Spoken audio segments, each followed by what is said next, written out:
राम राम दोस्तों।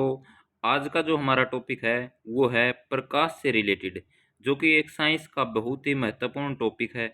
यहाँ से 2 से 3 क्वेश्चन भी एग्जाम में उठा लिए जाते हैं।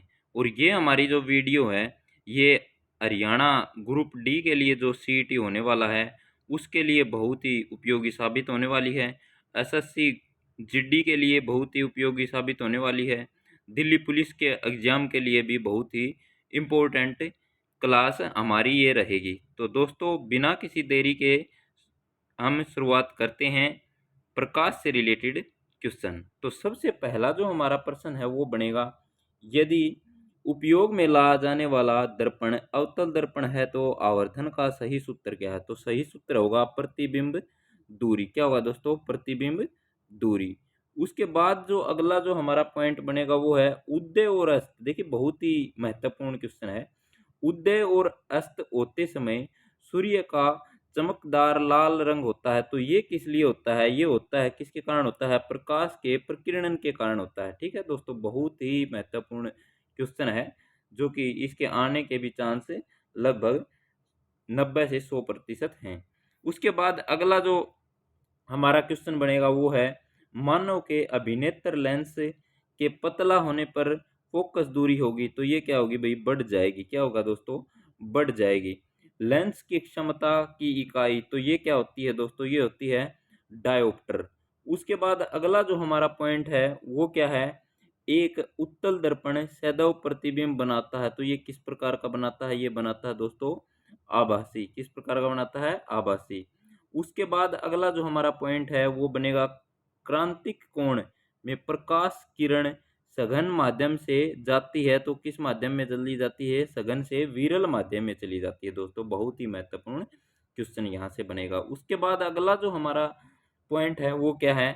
स्पष्ट प्रतिध्वनि सुनने के लिए मूल ध्वनि तथा परावर्तित ध्वनि के मध्य समय का अंतराल कम से कम होगा, तो ये कितना होगा? 0.1 सेकंड। ठीक है, 0.1 सेकंड। दोस्तों बहुत ही महत्वपूर्ण क्वेश्चन।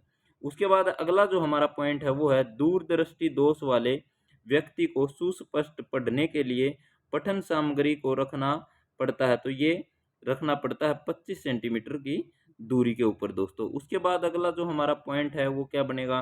ध्वनि का परावर्तन सिद्धांत का कार्य करता है, तो ये है स्टेथोस्कोप। ठीक है। उसके बाद अगला जो हमारा पॉइंट है वो क्या है? वह लेंस जो सदैव आभासी सीधा तथा छोटा प्रतिबिंब बनाता है, तो वह कौन सा है दोस्तों?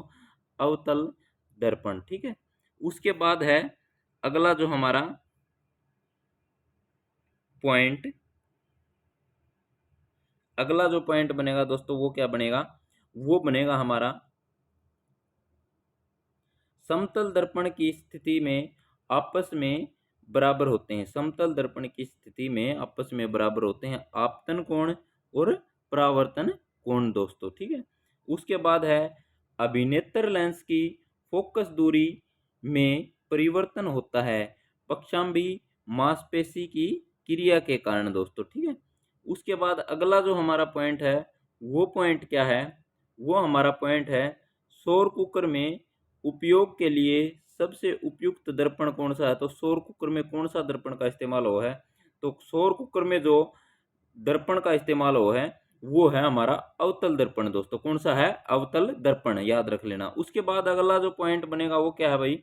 वो है अवयवी वर्णों में विभाजन कहलाता है। तो अवयवी वर्णों में विभाजन कहलाता है भाई, वो क्या है? वो है विक्षेपण। क्या होगा दोस्तों? विक्षेपण। उसके बाद अगला जो हमारा पॉइंट है वह दर्पण जिसमें प्रतिबिंब का आकार हमेशा बिंब के आकार के समान होता है। तो बिंब के आकार के समान होता है वो कौन सा होगा भाई? वो होगा समतल दर्पण। ठीक है, समतल दर्पण भाई। उसके बाद अगला जो हमारा पॉइंट बनेगा वो है, वह दर्पण जिसमें प्रतिबिंब आभासी सीधा तथा बिंदु के साइज का बनता है, तो वो कौन सा बनता है भाई? वो बनता है उत्तल। ठीक है, क्या बनता है? उत्तल।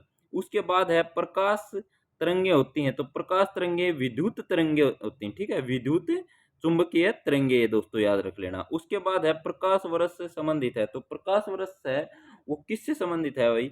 वो है खगोलीय पिंड के बीच के अंतर से संबंधित है। दोस्तों उसके बाद है, अगला पॉइंट है, सूरज की रोशनी के स्पेक्ट्रम को प्राप्त करने के लिए ग्लास प्रिज्म का उपयोग करने वाला पहला व्यक्ति कौन था? तो वो था आइजैक न्यूटन। कौन था दोस्तों? Isaac Newton. उसके बाद जो हमारा अगला पॉइंट है, अगला पॉइंट बनेगा दोस्तों, वो क्या बनेगा? वो हमारा बनेगा, सितारों की जगमगाहट का कारण है वायुमंडलीय अपवर्तन। ठीक है, वायुमंडलीय अपवर्तन। उसके बाद अगला जो हमारा पॉइंट है वो है, प्रकाश के प्रकीर्णन का उदाहरण नहीं है तारों का टिमटिमाना। ठीक है, तारों का टिमटिमाना। उसके बाद अगला जो हमारा पॉइंट बनेगा वो क्या है? वो है, लेंस की क्षमता की एसआई यूनिट क्या है? तो डायोप्टर है। क्या दोस्तों? डायोप्टर। उसके बाद अगला जो हमारा पॉइंट बनेगा भाई, वो क्या बनेगा? वो है, सौर सेल का निर्माण करने के लिए उपयोग किया जाता है। तो किसका उपयोग किया जाता है? सिलिकॉन का उपयोग किया जाता है। उसके बाद है, जब छोर और केंद्र बिंदु के बीच कोई वस्तु रखी जाती है तो अवतल दर्पण द्वारा निर्मित छवि का आकार होगा बढ़ा हुआ आकार होगा भाई। किसा होगा? बढ़ा हुआ आकार होगा भाई। उसके बाद अगला जो हमारा पॉइंट है वो है, वह परिघटना जिसके कारण तारों का टिमटिमाना होता है। तो तारों का टिमटिमाना किसके कारण होता है? अपवर्तन के कारण होता है दोस्तों। किसके कारण होता है? अपवर्तन के कारण। उसके बाद अगला जो पॉइंट बनेगा भाई, वो क्या बनेगा? वो बनेगा दोस्तों, रोगियों के दांतों के बड़े प्रतिबिंबों को देखने के लिए डेंटिस्ट द्वारा उपयोग किया जाता है। तो कौन सा दर्पण होता है? वो अवतल दर्पण होता है। सीधा सा क्वेश्चन पूछ लेगा कि भाई जो दंत चिकित्सक है वो किस दर्पण का इस्तेमाल करा है? तो वो किस दर्पण का इस्तेमाल करा है? वो करता है अवतल दर्पण का दोस्तों। उसके बाद अगला है, समतल दर्पण द्वारा बनाया गया प्रतिबिंब हमेशा आभासी तथा सीधा होगा दोस्तों। तो ये हमारी एक प्रकाश से रिलेटेड छोटी सी क्लास है। इसको ज़्यादा से ज़्यादा शेयर कर दीजिए अगर पसंद आओ तो, और हमारे चैनल को सब्सक्राइब कर दीजिए ताकि आने वाली जो वीडियो है उसकी सूचना आपको मिल सके। जो भी ये प्रकाश से रिलेटेड हैं क्वेश्चन जो आज हमने इस क्लास में करवाए हैं, ये सभी कोई ना कोई परीक्षा में अवश्य आए हैं। एसएससी का अगर आप तैयारी कर रहे हैं तो ये बहुत ही इंपॉर्टेंट वीडियो है हमारी, और हरियाणा ग्रुप डी के लिए भी बहुत ही महत्वपूर्ण वीडियो है। यहाँ से क्वेश्चन अवश्य उठेगा। तो धन्यवाद दोस्तों।